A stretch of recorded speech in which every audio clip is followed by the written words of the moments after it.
Omar on the U.S. House Committee on Foreign Affairs. I'm also asking Congresswoman Craig to initiate an ethics investigation into Congresswoman Omar because of questions about federal tax fraud, federal immigration fraud, federal student loan fraud, and state violations of perjury, bigamy, kickbacks, and acts of campaign fraud abuse in Boston, Washington, New York, Chicago, and Florida. There are also violations of state ethics or of the Minnesota House ethics rules regarding colleges for speeches she gave while she was in partial control of their budgets as a member of the House Higher Education Finance Committee in both 2017 and 2018. She was found guilty of the violations by the Minnesota Campaign Finance Board 3 weeks ago in order to return those funds on June 6th. Ms. Omar appears to be a serial career criminal and should not have access to our nation's highest secrets and intelligence. That is why I'm calling on our Congresswoman Angie Craig to protect both our national security and our respect of the rule of law. Tax fraud, immigration fraud, student loan fraud, perjury, bigamy, kickbacks, and campaign abuse fraud from the East Coast to the Mississippi River.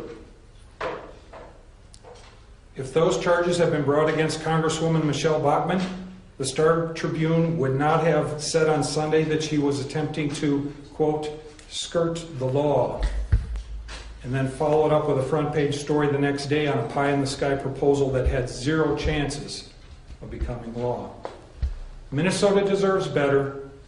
America demands more. I'm presenting you with a copy of my letter and just a sampling of the materials available to you on these topics, and we'll take your questions. Here's a sampling of materials that I have offered you today. Anybody who would like them, there's many more than this available all over social media and in printed publicity and elsewhere. So with that, ladies and gentlemen, I'll take your questions. Yes, Representative, why are you asking Angie Craig, Congresswoman Craig, to open this ethics investigation? Unless I'm missing something, I think she's on the Transportation and Agriculture Committee. Yeah, she's my congresswoman. I'm from the 2nd District.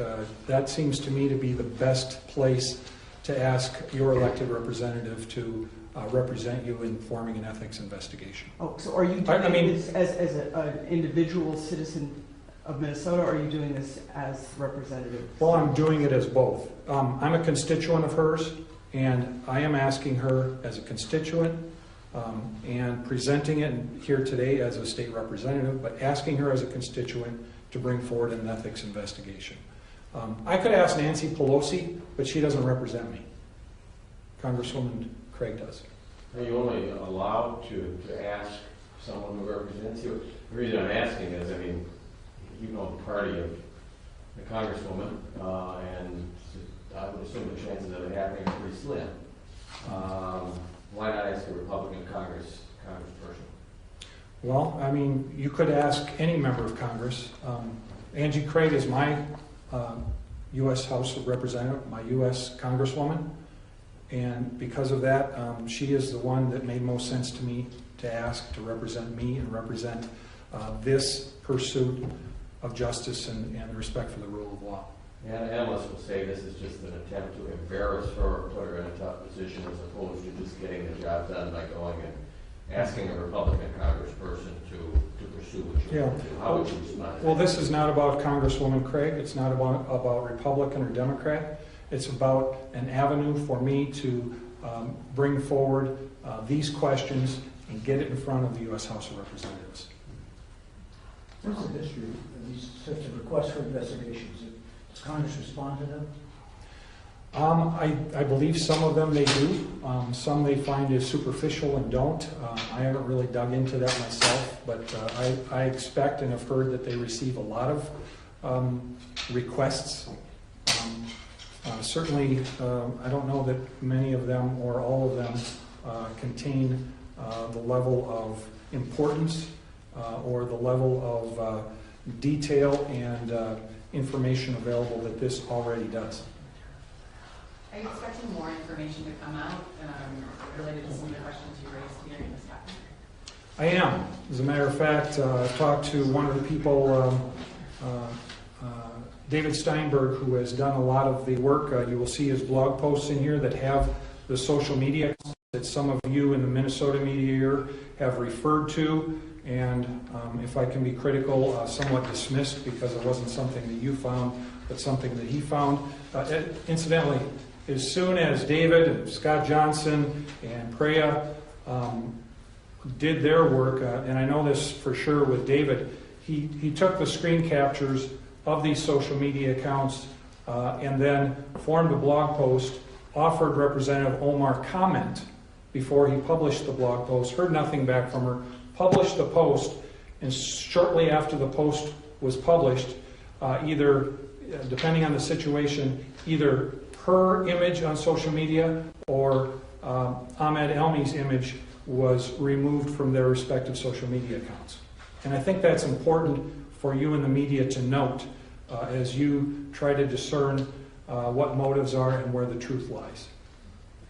What's the end game here? Well, I think the end game is to find answers. The answers have not been pursued. We're starting to see them be pursued. The national media is really starting to kick it into gear. I thank the Star Tribune for their effort recently, although it was not the level of inquiry that I think many people wanted and expected. It was a great start. And so I think the end game is for us to bring about visibility to this in a way that the people of Minnesota and the people of America can find answers to what appears to be a sham marriage that Representative Omar had with Omar Ahmed Elmi from 2009 to 2017. Should Congresswoman Craig dismiss or ignore your letter? What's your next step from there? Any other plans? Any other attempts to maybe refer this on to other agencies or officials? Well, one idea that I heard, and it was actually from a Democrat, and by the way, I've heard from Democrat colleagues in the House that are thanking me for my efforts to pursue this because they have the same concerns I do. I want you to know that. I'm not going to name names. But one of those Democrats offered to me that what then Representative Ellison did when he was running for office last year, and there was questions about his situation with his wife, is he offered, you know what? I will ask for an ethics investigation upon myself. And I think maybe a call from the media, a call from me, or a call from someone to say, Representative Omar, if you don't think that these things, that there's problems here, do as your predecessor did. Ask for an investigation of yourself and clear your name. I think that would be a great inquiry. The theory is that the sham marriage was needed to help him or her. We're not completely sure. There's a bunch of, you look at the tax fraud probable cause that exists from the June 6th campaign finance stuff. Probable cause is right there for tax fraud, federal and state. You can't deny that. But I think you need to go and first of all find out more about the marriage and start to get more people involved in digging through this stuff. People brought up questions about immigration. Did it somehow help Ahmed Elmi or someone come here illegally or easier or get special preference? There's questions about FAFSA. Incidentally, the marriage between Ahmed Elmi and Representative Omar occurred in 2009. As I understand, that was the first year that they both attended North Dakota State together. And during that 2 or 3 or 4 years at North Dakota State, there were at least 2 instances at 2 different addresses that Representative Omar, Ahmad Hersey, and Ahmad Elmi all lived at the same address. I think that should be interesting. Was that a real address or a post box? I can't recall. There were 2 different ones in 2 different points in time. So evidently they may have moved to a different street address or something. Representative, have you contacted Representative Craig to let her know that this was coming, or She just I have not, and I haven't talked to Representative Omar about it either. I know that was a question last year when I brought up the fact that Representative Omar was taking money from three different state higher education institutions directly in conflict with Minnesota House rules, which she eventually then returned those thousands of dollars to them, realizing that she was wrong in doing that. But I was asked by the media last year that very same question. Let me ask you, I know that at one point the then U.S. Attorney Andy Lugar made it clear in a statement that he was not investigating, the federal government was not investigating Ilhan Omar. Also, I believe that the State Campaign Finance Board has the ability to refer items to criminal jurisdictions. Obviously, the investigators, the IRS, the federal government, they're pretty aggressive and they're pretty good. It doesn't appear that they're on this at all. Does that say anything to you? Well, the Campaign Finance Board does do criminal referrals about campaign finance related items, and if you'll read the Campaign Finance Board's findings and orders from June 6th, you'll realize as they form their context out for it that they limited their approach to items that concern campaign finance and didn't, as a matter of fact, they didn't even see the tax forms. Right, but they didn't feel that the campaign finance portion of this reached a criminal element, in their opinion. Well, she broke the law and she's paying the money back. Right. She broke the law.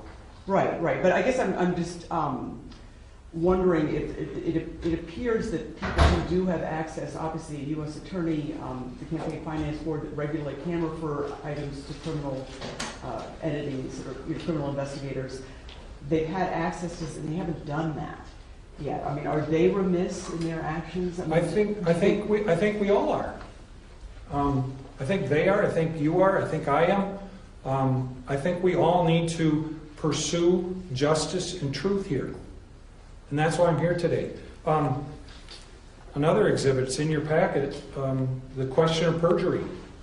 This isn't the best copy, but this is Representative Omar's, I'll just call it because it's called Application for an Order for Service by Alternate Means. So, as I understand it, Representative Omar approached the court and tried to get the divorce in 2017 from Ahmed Elmi without actually having him there. And in order to do that, she testified under perjury twice in here that she hadn't seen or heard of Ahmed Elmi since 2011. And you'll find in your packet too, and Preya Samsadar, I still struggle with her last name, had this brought forward, as I understand, 2016.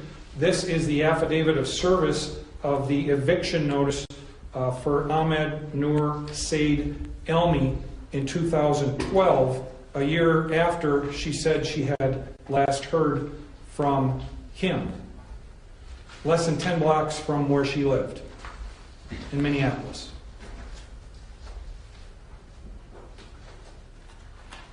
Representative, you say that our national security is at stake. Would you outline for Minnesotans, and you're making some allegations in other areas, but specifically, how is our national security at stake here? If you talk to the police, they will tell you that a person's past behavior is the best indicator of their future behavior. Best predictor of their future behavior is their past behavior. I have laid out for you Representative Omar's past behavior.